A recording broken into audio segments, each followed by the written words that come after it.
Hoje, dia 8 de novembro de 2023, estamos na residência de Ilmo Matos para gravar a entrevista, que servirá de base para o material Histórias Vividas, Histórias Contadas, e eu, Iriam, farei a entrevista. Tópico 1, dados pessoais. Seu nome completo? Meu nome é Ilmo Matos, sou natural de Três Passos, Rio Grande do Sul, e sou casado com a Lorêmia Bach Matos há 47 anos atrás. Qual a sua descendência? De origem alemã, né? Qual o nome de seus pais? O nome dos pais é Felisberto Henrique Matos e Leopoldina Fink Matos. Qual o local e data de nascimento dos seus pais? O pai nasceu em Lajeado, Rio Grande do Sul, e a mãe é de Estrela, Rio Grande do Sul. Lembra do ano que eles nasceram? 1909 o pai e 1911 a mãe.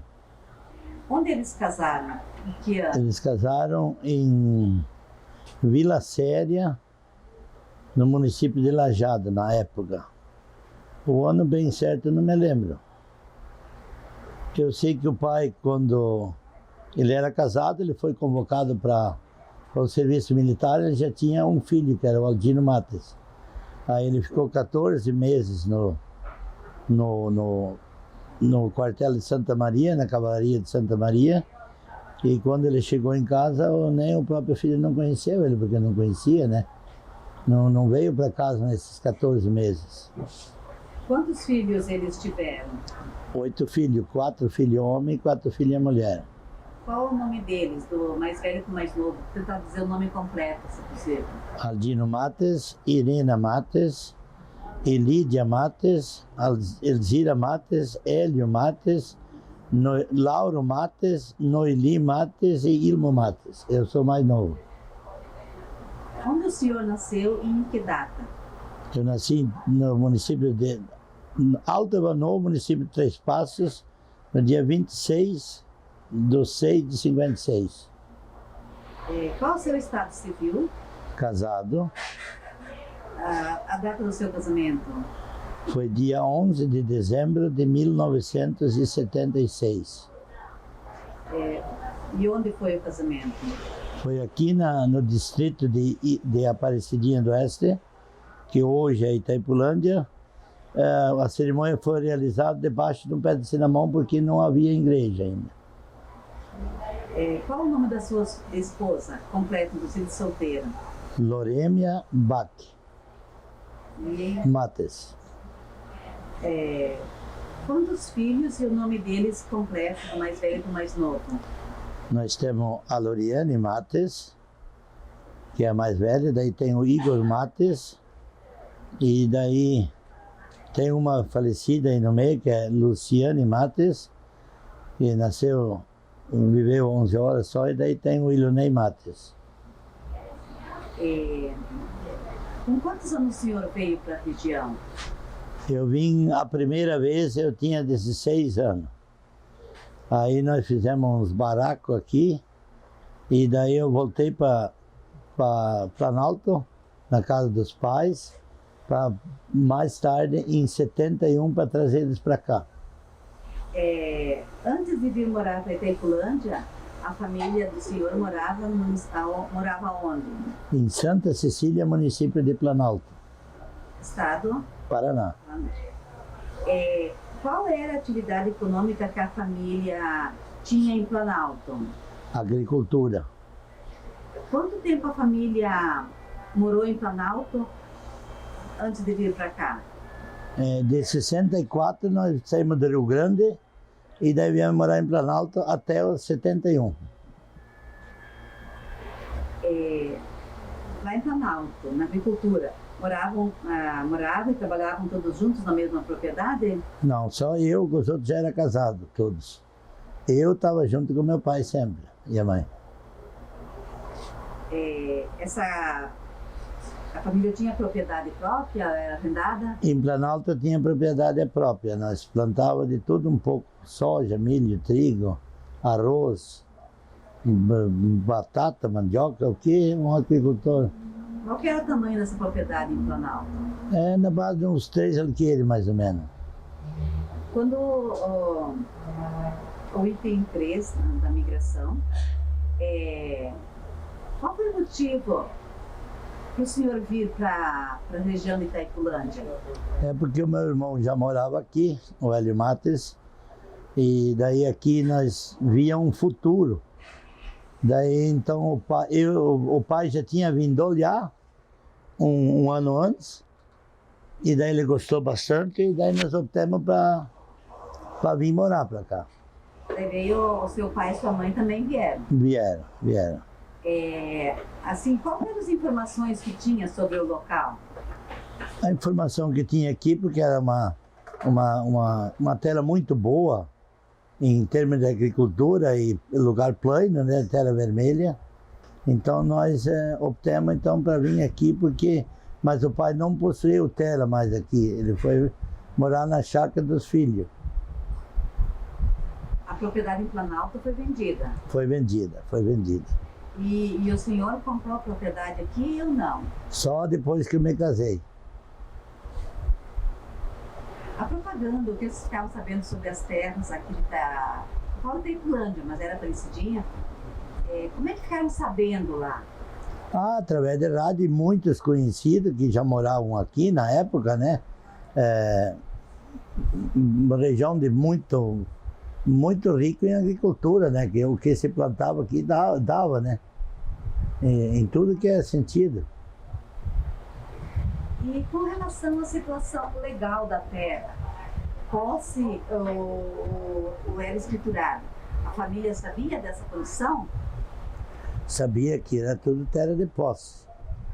E até posteriormente o meu irmão teve que legalizar, pagar registrar a terra, né? Porque era tudo posse, que era a colônia Guairacá. E quando o senhor adquiriu a primeira propriedade, foi uma propriedade rural ou foi um... A primeira propriedade eu comprei do meu irmão, um pedaço era propriedade rural, e posteriormente passou a ser um perímetro, mas um perímetro assim, dizia, vamos supor que rua não tinha aberto, mas passou num perímetro. Posteriormente, o Peninha, que era teu irmão, ele falou para mim, ele pode construir lá que mais tarde a rua vai passar ali. Aí nós fizemos isso. E onde fica isso hoje? Fica na Rua Independência com a Rui Barbosa na esquina. Isso eu já vendi, hoje não é mais meu. E daí, né, depois conseguiu escriturar isso? Sim, foi escriturado, passou para perímetro urbano. Aqui eu também comprei uma área que aqui já era perímetro urbano, que era centro, né? Aí eu já comprei, mas não com escritura. Só no contrato também, porque a escritura existia, mas não era registrada. Aí eu registrei no meu nome e fiz a escritura. Essa minha propriedade aqui fica na Rua Castroal, 1705, centro. Na quadra 21, lote 12. Que ano que o senhor veio, em definitivo, para Itaipulândia? 1961. 71. Mas já tinha vindo antes? Tinha vindo antes para conhecer e até ajudei a construir umas coisas para o meu irmão. E daí nós já tinha aquela vontade para vir para Aparecidinha. Já era. Aí depois eu fui trabalhar na agricultura, no Guaraci, junto com o Ernesto Bering, que era meu patrão, e de solteiro. E depois, posteriormente, quando me casei, eu fiquei mais 2 anos na agricultura. Nessa viagem, veio de Planalto com a família, veio mais alguém junto? Não, viemos só eu, o pai e a mãe de mudança. Passamos pela estrada do Colono, que hoje está fechado, né? Pelo Porto Lupião, até aqui em Aparecidinha. Qual foi o meio de transporte utilizado para essa mudança? Um caminhão F600. E o que mais veio junto nessa... O que veio nessa mudança? Nós trouxemos 2 vacas de leite, uma terneira, 2 porcas, leitoa no caso, né? E uns 8, 9 leitãozinhos e umas 50 cabeças de galinha. Esse caminhão era da família ou foi contratado pelo... Foi contratado pelo Alberto Trapp de Planalto. O senhor lembra em que localidades, por onde passou para chegar até a Aparecidinha? Lembro, cidade de Capanema, aí posteriormente passamos no Porto Lupião, por cima do Iguaçu, aí passamos 17 km e 600 de mato, que é o parque hoje, daí nós saímos em Flor da Serra, Jardinópolis e São Miguel do Iguaçu e Aparecidinha do Oeste. No Porto Lupião, como é que foi a passagem pelo Rio Iguaçu? Muito bem, foi uma balsa enorme, passou tranquilo, assim, tranquilo. Como é que foi as condições de viagem dessa mudança? Como é que estavam as condições de estrada, o clima? O clima na época foi 19 de julho, era um pouco frio. Aí eu e o pai viemos em cima, sentado nos colchão, que era colchão de palha na época, e a mãe então veio na cabina. Mas assim, até no parque, o motorista desviou um caminhão lá e bateu o caminhão num galho de árvore e quebrou nosso guarda-roupa, que estava bem na frente. E por sorte não atingiu o pai, que estava bem atrás do guarda-roupa. Quanto tempo durou essa viagem do Planalto até aqui, Aparecidinha? Durou 4 horas e meia, mais ou menos.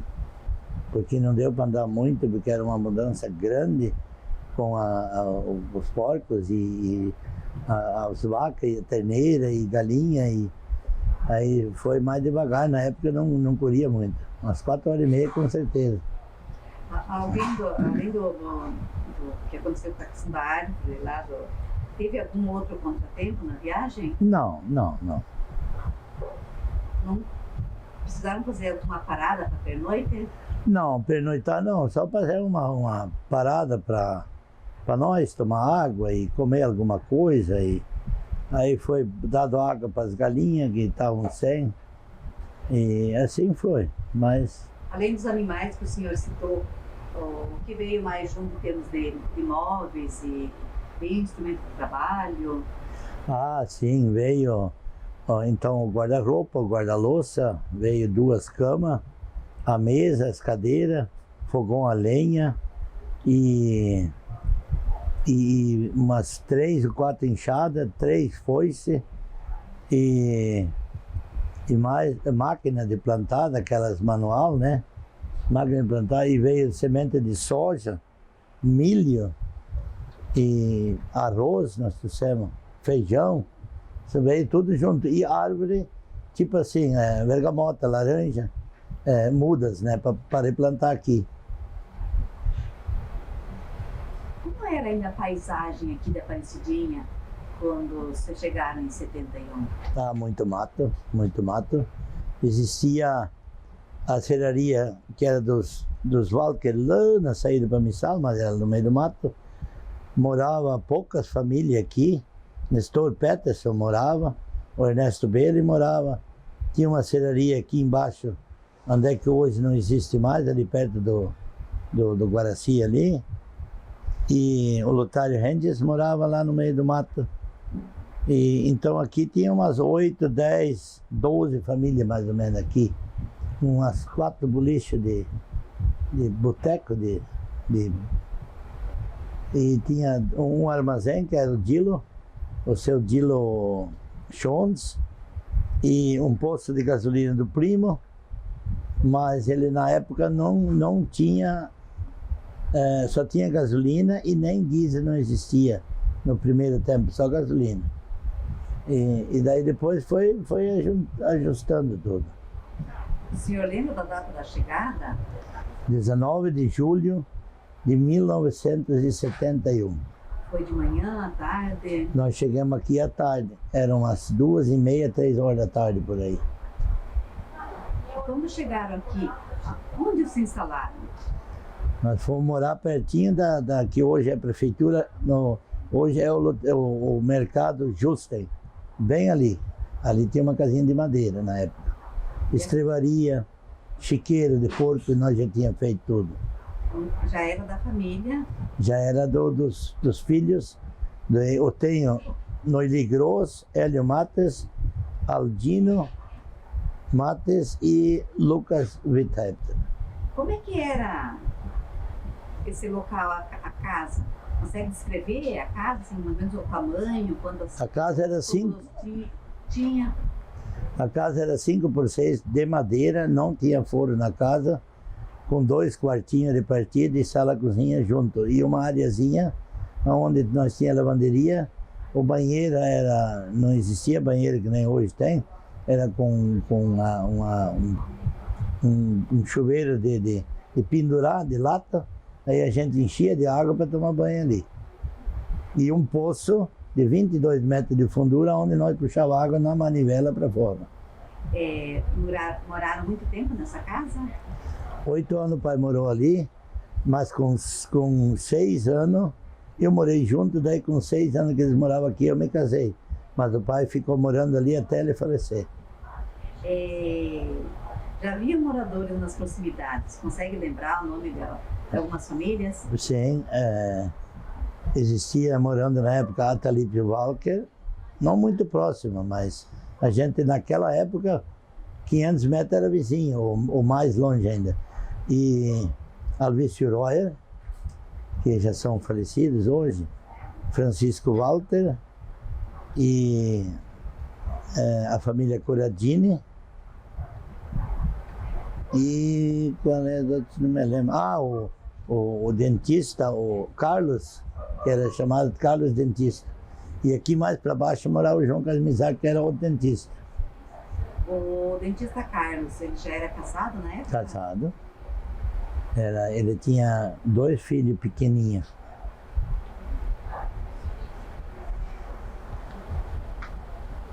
Em 1956.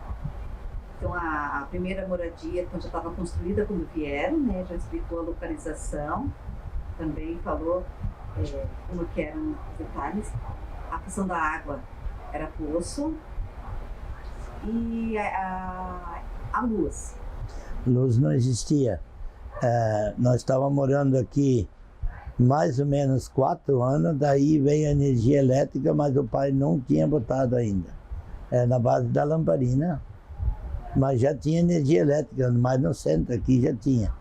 Por exemplo, a escola aqui já tinha, mas o pai nunca botou energia elétrica.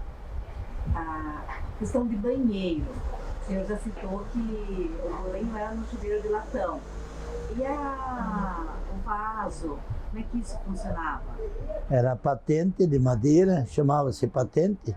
Aí tinha umas tábuas com um buraco que a gente sentava em cima para fazer as necessidades. E quando chegou a energia elétrica para a família? Só quando eu vim morar para a cidade, que eu fiquei 2 anos no interior, lá não tinha também, era na base da lamparina. Aí depois, quando eu vim morar aqui, aí eu adquiri energia elétrica. E a rede de água? A rede de água era tudo poço, até que a Sanepar implantou a rede de água aqui. Aqui nós tínhamos um poço com 23 metros, que tinha, sempre nós fazíamos refundo, e quando a Itaipu encheu o lago, daí subiu a água, nunca mais tivemos que limpar um poço. E a Sanepar com a rede de água, lembra que ano que... Não me lembro bem isso aí. E essa primeira casa que a família morava lá, depois foi desmanchada, demolida? Lá, sim, foi demolido tudo. Hoje não existe mais nada, chiqueiro também, estrebaria. E daí foi desativado tudo, né? Porque o pai faleceu, a mãe veio morar comigo, ficou 7 anos e meio comigo, depois ela foi morar com a irmã, que é a filha dela, né? E daí nós sempre moramos aqui, a não ser 2 anos no Guaraci, né? Antes de morar aqui nessa propriedade agora, quando casou, morou no Guaraci? No Guaraci, até inclusive hoje é o Termas. Essa terra eu plantava trigo, fumo, soja, milho, arroz, feijão, plantava tudo ali. Essa terra na época era sua propriedade ou era Não, arrendada? não, nós pagávamos até essa parte de renda para o meu compadre, que era o Ernesto Belli. Em 27, sobre propriedade inicial. Então, quando a família chegou aqui, ela adquiriu terra? Quanta terra ela adquiriu? Meu pai e mãe? É. Não, não compraram, estavam morando na propriedade dos filhos, né? Os filhos. E a pergunta já foi.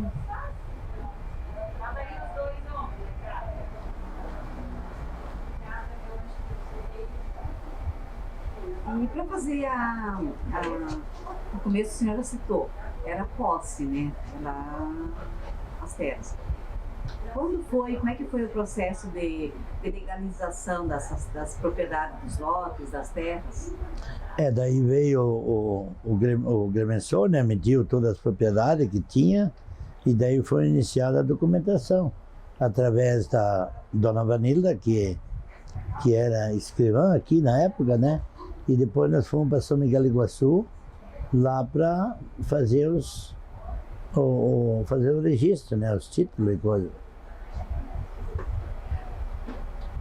Sobre a posse da terra, o senhor ficou sabendo, ouviu histórias de brigas, de conflito por causa de terra? E bastante, na época que era uma região muito, como é que eu vou te dizer, muito cruel, porque tinha muita gente que adquiria a posse, fazia as picadas e fazia um rancho em cima, e posteriormente vinham os jagunços, tirava a força, muitas vezes uns perderam a vida, e se tomava aquele pedaço de novo e vendia para frente. Então por isso que a gente até demorou um pouco mais para vir, porque era muito feroz isso aí na época. Depois, aí foi quando se instalou o batalhão de Itacorá, ele começou a fazer as visitas mais frequentes, aí melhorou para nós. A família do senhor chegou a ser ameaçado, sofrer alguma pressão de alguma forma?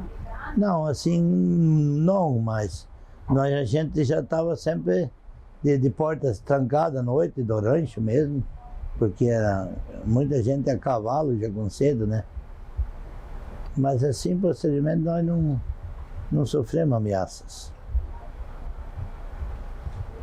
O item 9, atividade econômica. Então, o senhor já citou que quando chegou aqui, trabalhou na agricultura. Sim. E foi sempre na agricultura, depois exerceu alguma outra atividade?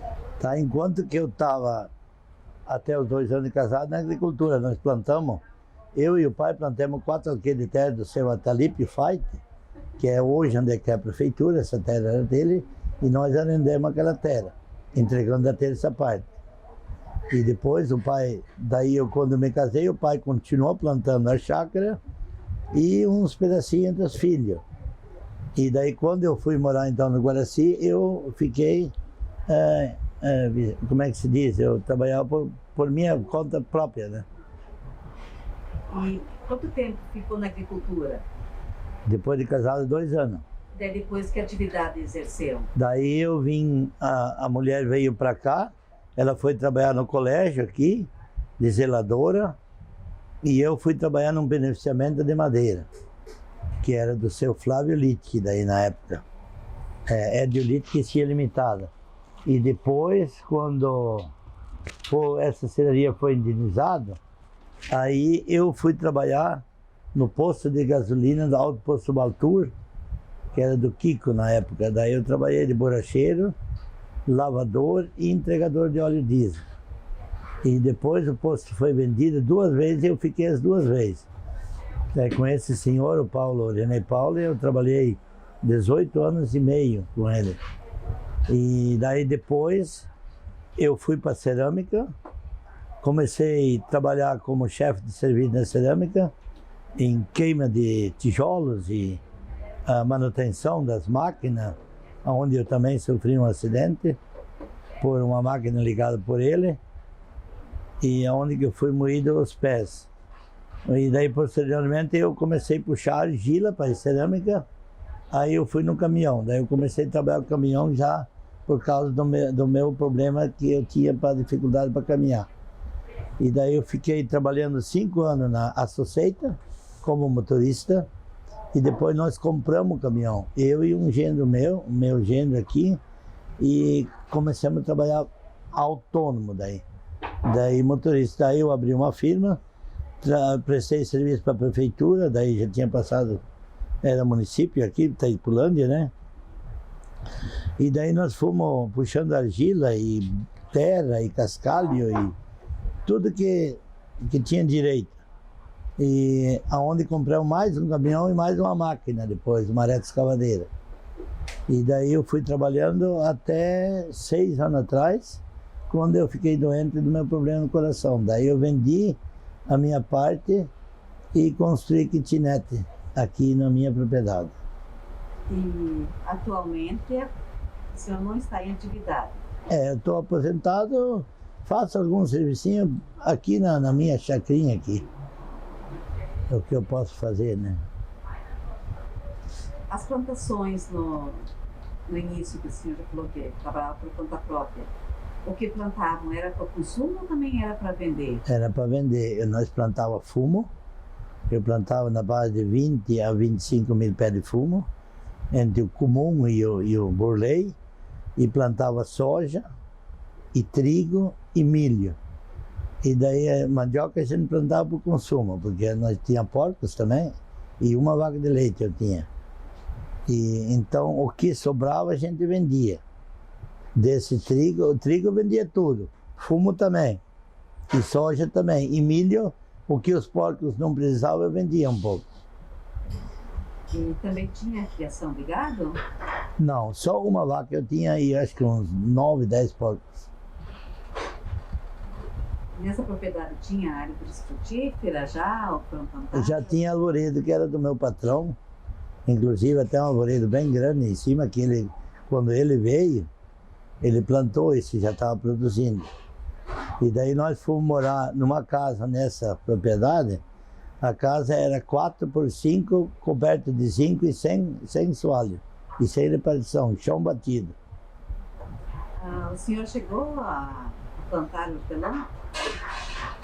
Não, eu trabalhava com o meu irmão no hortelã. Fazia alambicagem e fazia arapa e plantar, mas era na terra do meu irmão, ajudava ele. E como é que era a lida com a hortelã?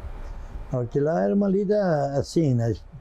A gente cultivava ele quando ele fechava, então era feita uma rapa e depois no verão era cortado, carregado com esses garfos mão de onça em cima dos caminhões, levava para o alambique, lambicava ele e extraía o óleo dele, né? E esse óleo era vendido. E era uma cultura que rendia bastante retorno financeiro? Rendia, era bastante retorno financeiro. Mas o hortelã, a vida dele útil é 5 anos, máximo. Aí quando saiu o hortelã que não dava mais, aí então nós partimos para algodão. Eu ajudei a plantar algodão para o meu irmão também. Entender sobre a mecanização da agricultura. Tá, daí eu ajudei o meu compadre a mecanizar as terras, com um trator 1105, com lâmina e guincho, né?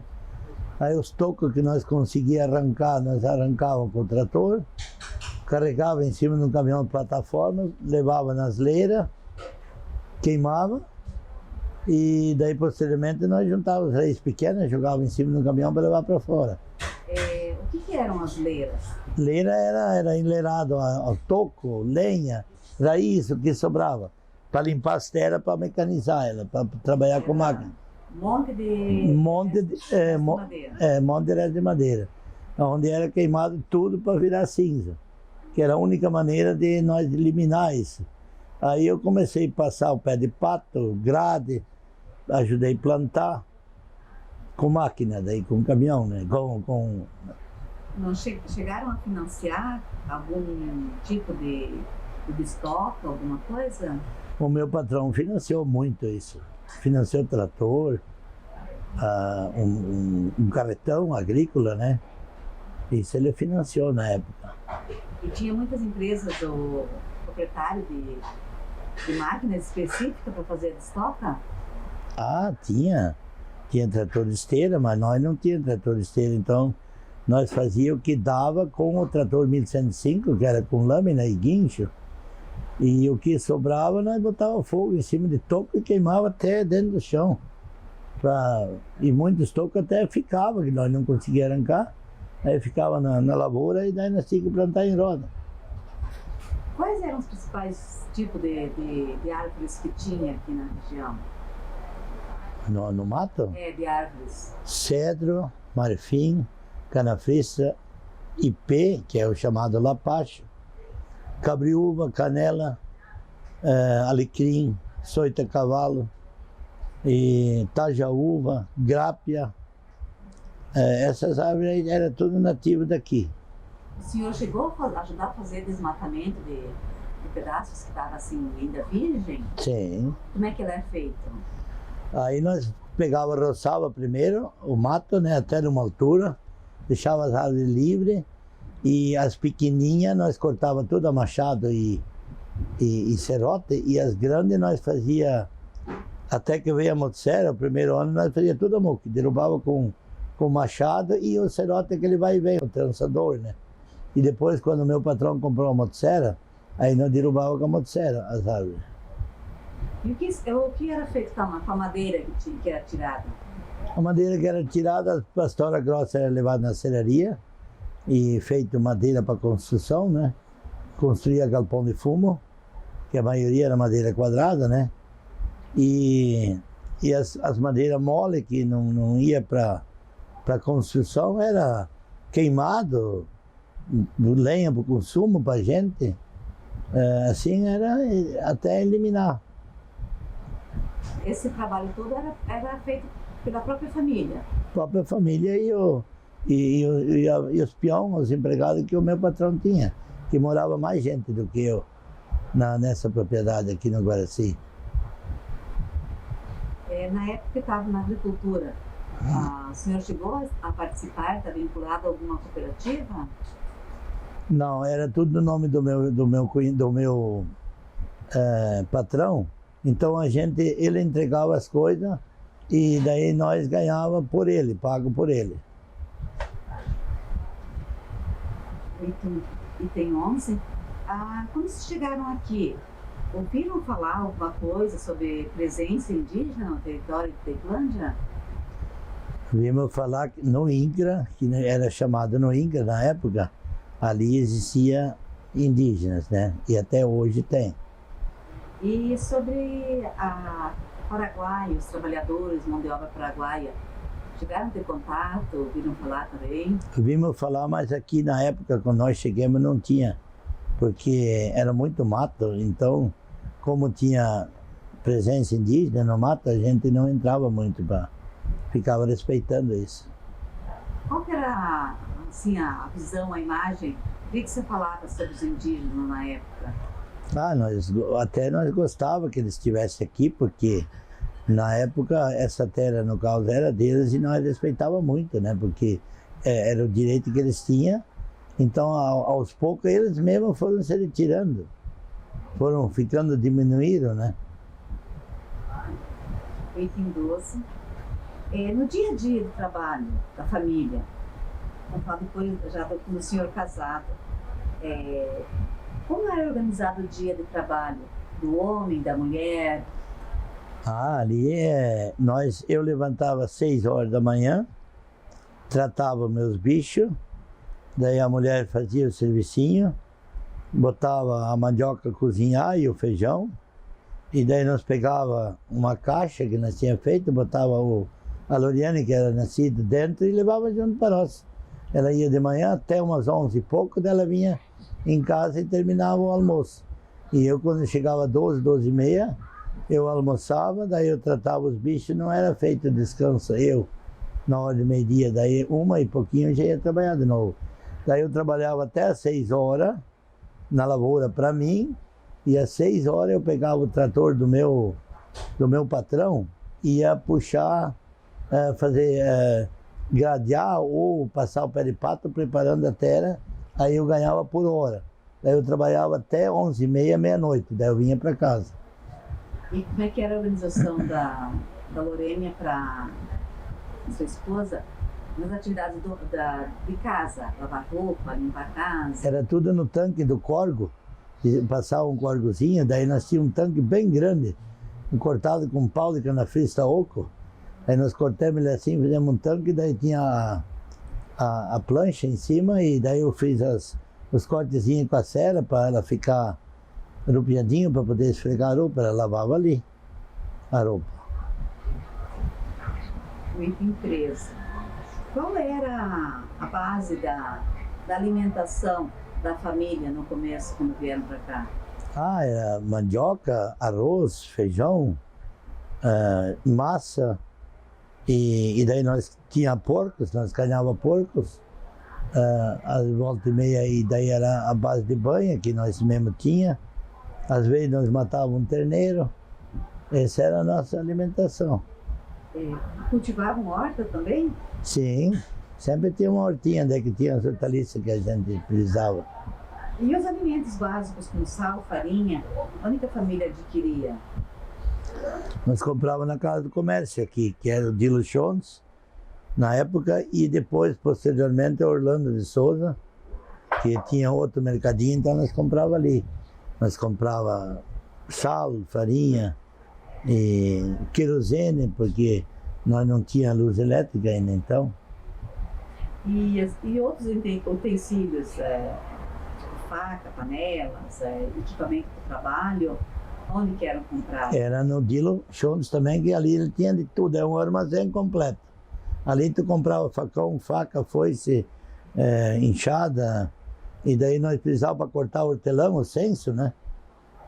Porque tinha que cortar com aquilo lá, muita gente usava uma enxada grande, mas nós pegávamos o censo para cortar e rendia mais, né? Como que era feito de energia elétrica a conservação dos alimentos? Era matado o bicho, então a gente derretia a banha, aí pegava, depois da banha derretida, nós cortava a carne tudo em pedacinho, fritava no tacho, bem fritinha, e daí guardava numa lata e jogava banho em cima para cobrir esses alimentos tudo. Aí não estragava, ficava... E o salame, se nós fazíamos salame, era botado na fumaça uns 3, 4 dias, daí podia guardar ele assim. E roupas e calçados, onde que eram adquiridos? Roupa e calçado nós comprava aqui na época, para o trabalho. E calçado e roupa, uma outra coisa tinha aqui para o trabalho, mas a roupa melhor nós comprávamos em Medianeira. Como é que eram as roupas de trabalho, dos homens e das mulheres? Era chamado uns de arranca-toco, outro um brim escuro. Nós tínhamos acostumado a comprar sempre um pedaço bem grande, uma fazenda assim. E daí nós mandávamos costurar as calças tudo igual para os homens.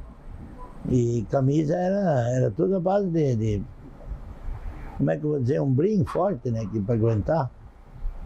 E as roupas de passeio? Era comprado em Medianeira.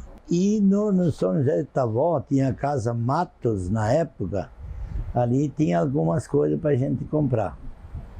E existia muita frequência de mascates passando, vendendo coisa? Uma outra coisa vendia na época, mas assim, vendia mais panela, cadeira, essas coisas assim, que na época tinha pouco. O senhor comentou da sua esposa, quando saíram da agricultura, vieram aqui para a área urbana, a sua esposa trabalhou no colégio. Que função que ela tinha no colégio? Zeladora.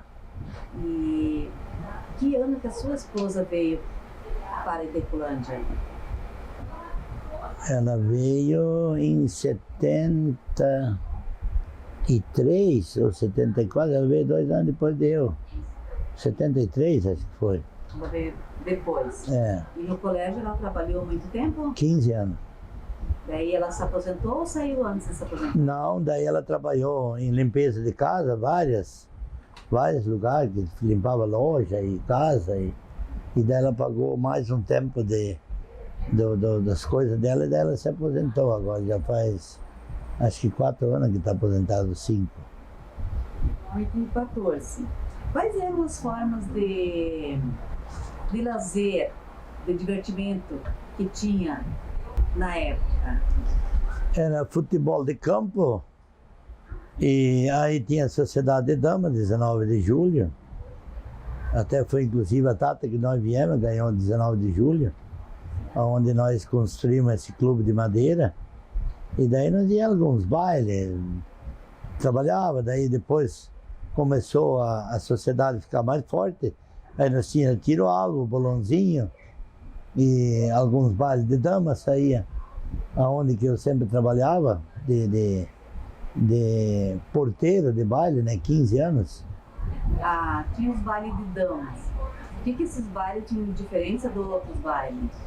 Era um baile de mais respeito, porque era baile, por exemplo, como é que eu vou te dizer?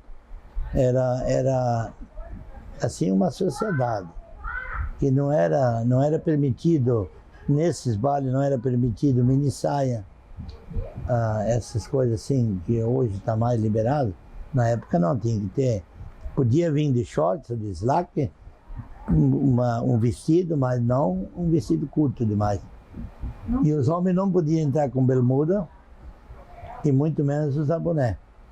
E não tinha alguma coisa que nesse baile era a dama que convidava para dançar? A dama convidava para dançar, e daí muitas vezes nós combinávamos depois das 1 da manhã, aí os homens podiam tirar as mulheres também.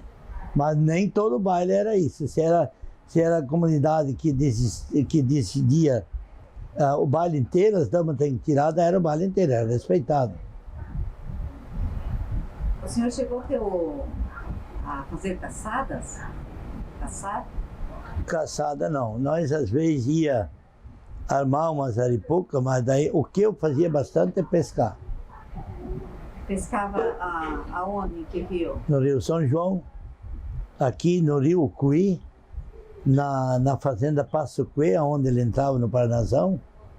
Ali nós fazia pescada de espinhel, linhada, rede nós nunca tinha. E quais eram os peixes assim mais comuns e os preferidos para pescaria? Jaú era o mais preferido, era o bagre, que dava mais, surubi um outro, e daí tinha um peixe que nós chamávamos de como é que é o nome dele agora? Quase que nem um corimba, mas ele vinha no anzol ou então no espinhel. Pegava um peixe noturno, né? Ele só dava de noite. Já citou o futebol antes. Quais eram os times que tinha na comunidade? Esse tinha muitos times. Tinha um time aqui, um no Guaraci, um na Plaquinha, um de Itacorá, um do São João, um do São José de Tavó, e assim. Então nós fazíamos torneio desses times, disputava uma taça, né? Muitas brigas no meio, e onde eu era sempre comissão de ordem nesses times aí. Então, os jogos aconteciam em vários campos diferentes. Como é que faziam para ir quando iam jogar em outro local? Caminhão, carroceria aberta. Motorista tinha um caminhão, levava. E nesses, quando eu jogava, a minha função era goleiro. E quando foi, já tinha, quando o senhor veio, foi depois disso, algum clube ou salão? Então, quando nós vinha, estava iniciando o clube 19 de julho, onde que eu e o meu irmão e os meus cunhados, todo mundo ajudou.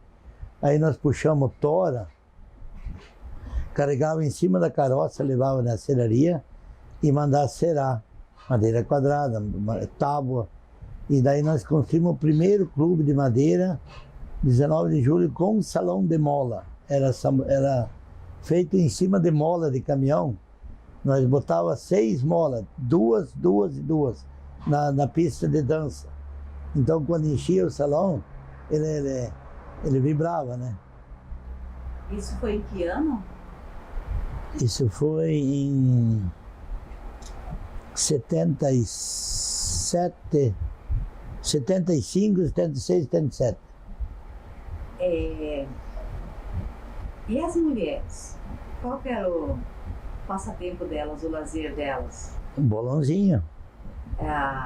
O bolãozinho, o bolão de mesa que fala. O bolão de mesa, E nós, em domingo, nós tínhamos tiro-alvo, então, e boliche, já tinha no clube esse. E jogo de cartas, baralho, essas coisas. Aí deu muito baile forte aqui, os Três Chiru vieram tocar.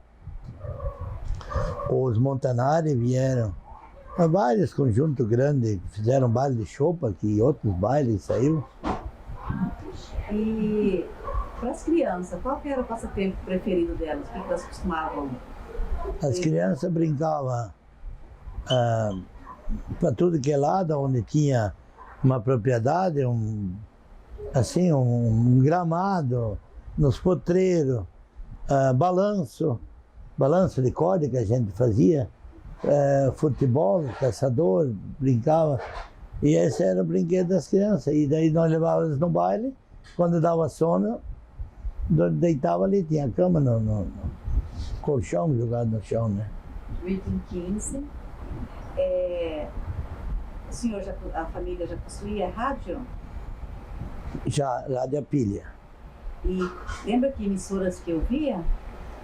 Ali era Rádio Gaúcha, Rádio Colmeia de Cascavel e Rádio Difusora de Rondão, essas eram as mais ouvidas.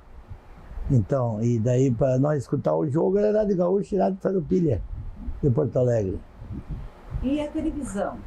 Quando que a família conseguiu ter a primeira? A primeira televisão eu comprei, eu já estava morando aqui, era uma TV preto e branco, foi no ano de 79, eu comprei a primeira televisão.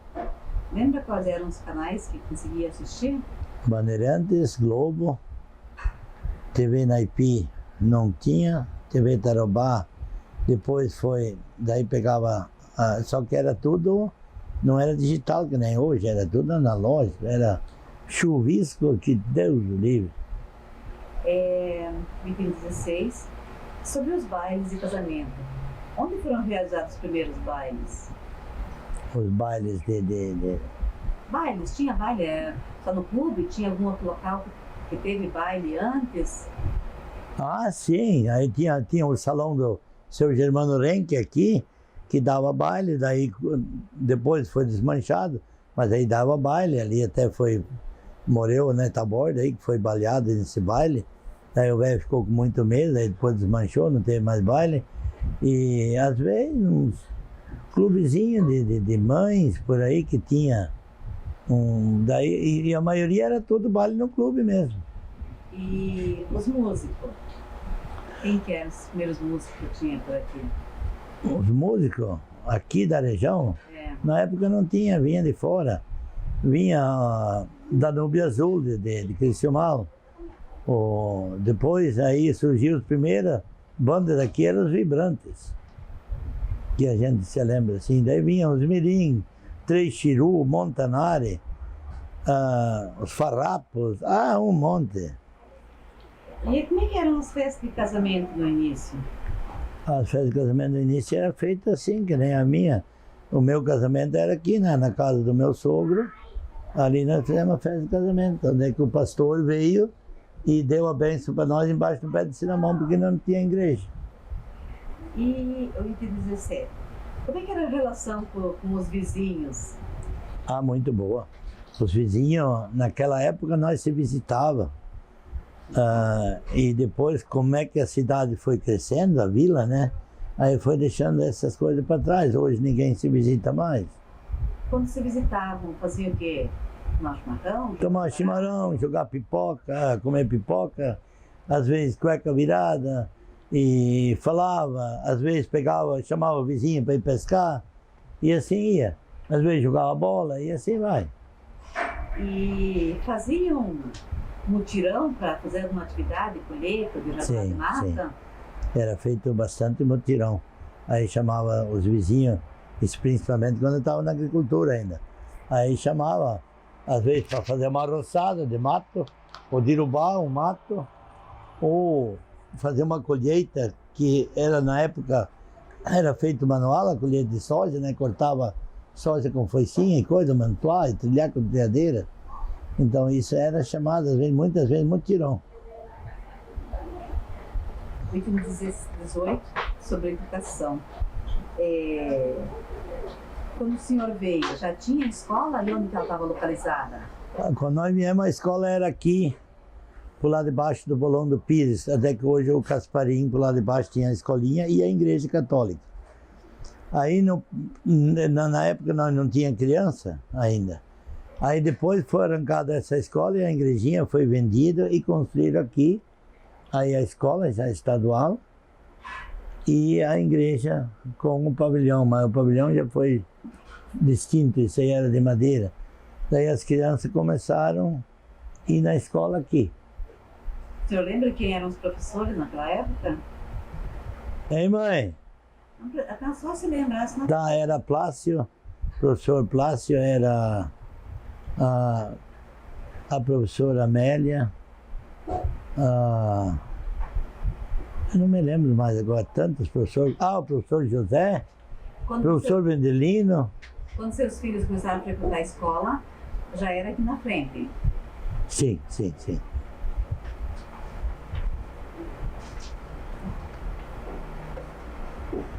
Sobre o comércio, o senhor já falou que era o... Dilo. Que tinha aqui o Dilo Jones. Dilo Jones, né? E além do Dilo, tinha mais bares? Ou... Tinha o bar do Pive, que era um bar de bebida e coisa.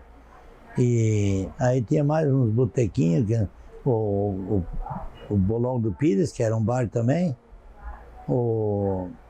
Ali tinha um outro botequinho, que não me lembro o nome dele já. Mas era assim, pouca diversão. O Bolão do Gildo. Tinha 2 bolões na época. O Bolão do Gildo também tinha na época. Esse era lá em cima, perto da... E sobre o item 20, as estradas? A estrada era tudo de chão, muito ruim para... Nós empurramos muito ônibus, porque nós tínhamos que ir para São Miguel para ter uma consulta, que nós pertencíamos para São Miguel, né? Então a colonial que passava aqui, ela, qualquer chuva, ela caía nas valetas, nós tínhamos que apear para empurrar. E era tudo estrada de chão aqui, para Itacorá, para São Miguel, para Missal, para tudo que é lado aqui. Então era muito difícil, estrada precária. E até que então eles começaram a cascalhar. Posteriormente fizeram uns calçamentos. Daí hoje, graças a Deus, tem asfalto. Que empresa de ônibus que passava aqui? A Maringá e a Colonial. E qual que era lembra qual que era o trajeto que a Maringá... Unisul teve um tempo também, Unisul. Princesa dos Campos agora. Lá no início, a Colonial Maringá, qual que era o trajeto deles? O trajeto era Guaíra a Foz. Daí quando abriram essa estrada aqui, ela passou aqui. Antes ela passava pela estrada da Rede, que passava antes do lago, né? Depois, quando o lago formou, eles passaram por aqui. Daí ela tinha trajeto de Guaíra a Foz, Foz a Guaíra, esse trajeto, a Maringá. Mas daí passava aqui em Aparecidinha? Passava aqui em Aparecidinha. Ela tinha parado de ônibus geralmente no posto do Hugo hoje aqui, que era do primo na época. E a Colonial? A Colonial passou a fazer o trajeto Itavó, São Miguel do Iguaçu, vice-versa. Ela tinha 2 vezes de manhã, 4 vezes por dia, 2 de manhã e 2 de tarde. O item sobre religião. Qual é a sua religião? Evangélica Congregacional do Brasil. Em que ano foi construída a primeira igreja? Nós construímos a primeira igreja que foi aprontada em 79, mais ou menos. E daí depois o furacão arrancou ela. Daí nós tivemos que construir de novo. Lembra o nome do primeiro pastor? Era Lauro Schumann. E na igreja, faziam festa, alguma coisa? Nós fazia festa para pegar a arrecadação, porque nós tínhamos feito só o triângulo da nossa igreja, embaixo o fundamento. E daí com as festas e promoções e coisas, nós fomos levantando a igreja, até terminar ela. E tem 21 sobre a saúde. Como era o atendimento na saúde aqui quando o senhor chegou? Nós pertencia para São Miguel do Iguaçu. Se era uma dor de cabeça, uma coisa assim, nós tínhamos a farmácia do Lírio, na época que estava aqui já, quando nós viemos. E se não, se era uma consulta, tinha que pegar o ônibus, que caro a gente não tinha que ir para São Miguel do Iguaçu, pegar a ficha e consultar lá no hospital de São Miguel do Iguaçu. Então, nessa época, médico não tinha aqui? Não, não.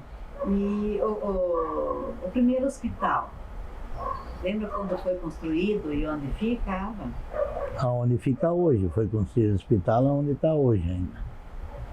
E primeiro foi feito ali funcionava posto de saúde, hospital e coisa. Depois fizeram posto de saúde, aí o hospital ficou só hospital e depois ficou posto. Mas esse o senhor está falando de quando emancipou já? Já, quando emancipou. Antes disso? Quando nós precisávamos do hospital, o mais perto era em Missal. Ali tinha um hospitalzinho pequeno, daí com uma coisa urgente, onde é hoje do Nilson, mas era outro médico, era Lauro Miller, acho que é o nome do primeiro médico de Missal. E com relação a dentista, tinha dentista? Era tinha o João Casmezak, que era dentista, que atendia, extraía dente, fazia dentadura, e esse Carlos, que era dentista, não me lembro mais o sobrenome dele agora. Ele também extraía dente e fazia dentadura. E para as mulheres bebê, os partos, como é que eram feitos? Parto normal, quando nasceu a Loriane, a nossa primeira filha. Aí eu fui buscar a parteira em Missal. Aí eu emprestei um carro do meu patrão, eu fui lá buscar ela. Ela veio ali, fez o parto e daí posteriormente levei ela para casa. Daí ela se cuidou assim. E farmácia, já tinha quando o senhor veio? Farmácia era a farmácia do Lírio. E a família tinha o hábito, o costume de fazer remédios, medicamentos caseiros? Com certeza, muito, nós tínhamos muito. Que a gente já tinha plantado chá, já veio chá junto com a mudança, de vários tipos. Então a gente na época optava muito por chá. Quais eram as doenças assim, mais comuns lá no começo? Gripe.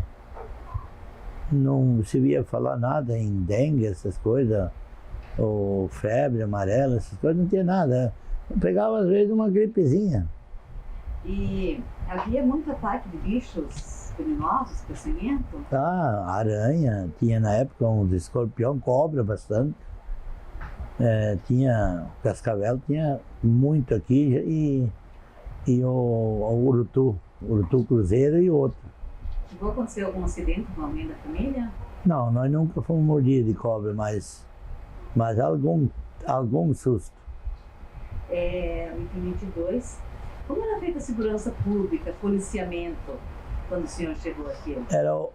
Posteriormente só tinha um inspetor de polícia, que era chamado inspetor.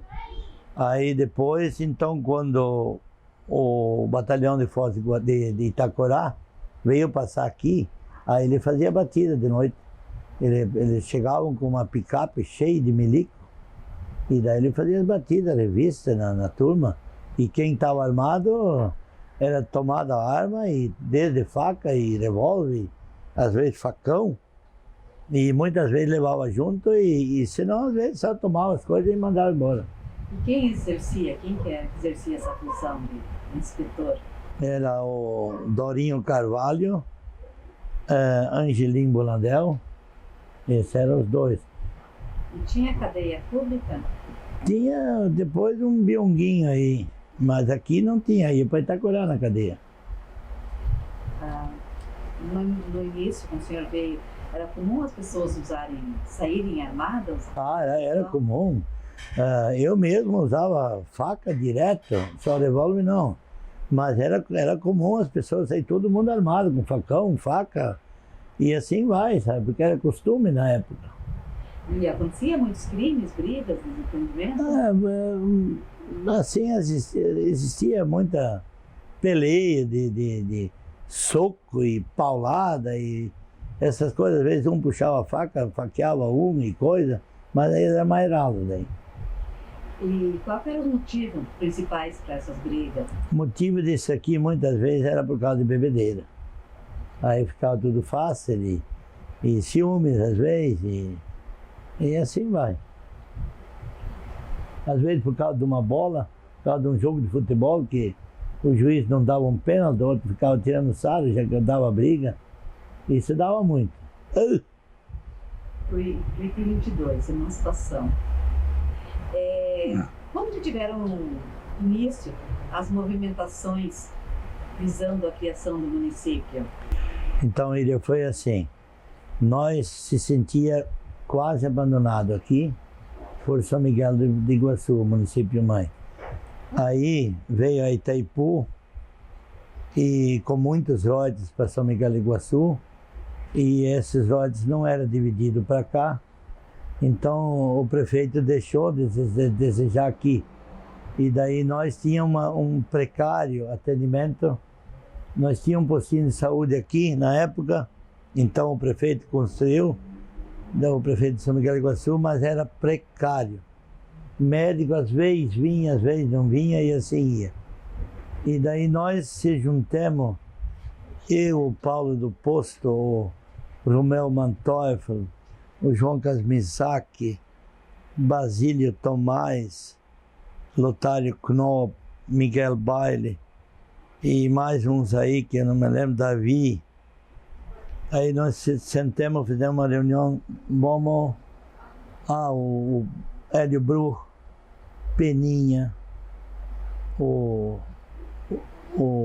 Laudério, a comunidade assim, os mais líderes, né? Aí nós se sentamos umas várias reuniões e chegamos à conclusão, vamos fazer um plebiscito. Aí foi para Curitiba, Otto Knopp, Romeu Manteuffel, Davi, Miguel Baile, foram os 4, 5. João Kasmisaki, acho que foi. Aí nós chegaremos no deputado estadual Hélio Rusch e o deputado federal Werner Wanderer e vamos ver se nós vamos. Daí foi marcado um plebiscito. Aí tinha que fazer, eu não me lembro mais a quantia que tinha que fazer de aprovação.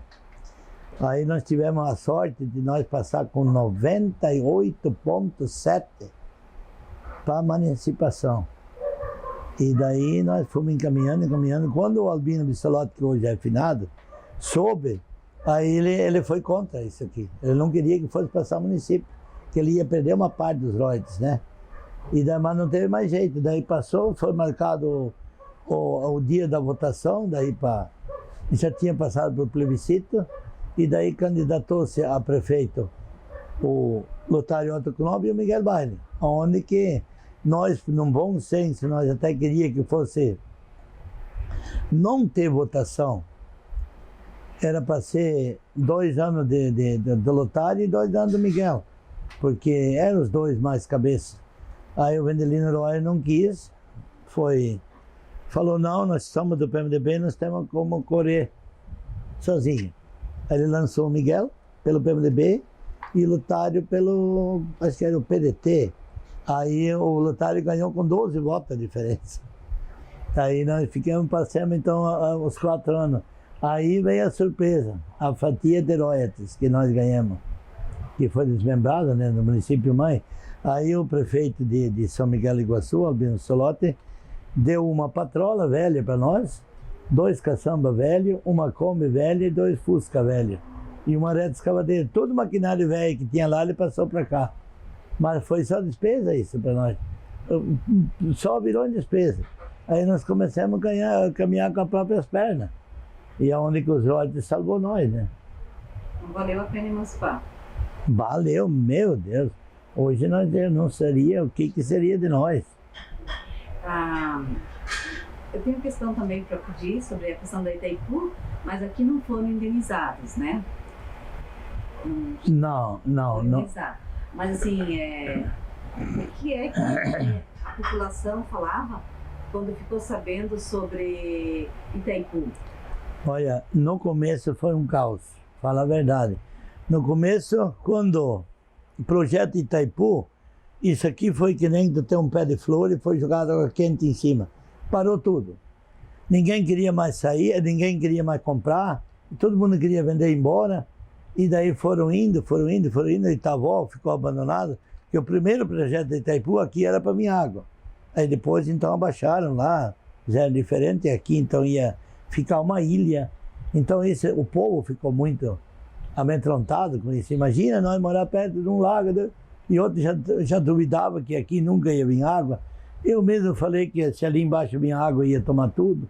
E daí, imagina, veio aonde veio. E daí depois, quando não era assim como a turma comentava, aí a turma começou a entrar de acordo, vender a propriedade, aí já vinha a proposta de desapropriar a terra, e aquela que ficava de fora podiam usar, podiam construir mais para cima, sair da baixada. E daí foi indo, até que um tal do velho, aquela família lá que não vendeu e não aceitou, bem no fim a água eles tiveram que sair igual. Então a Itaipu para nós veio no momento certo, eu acho.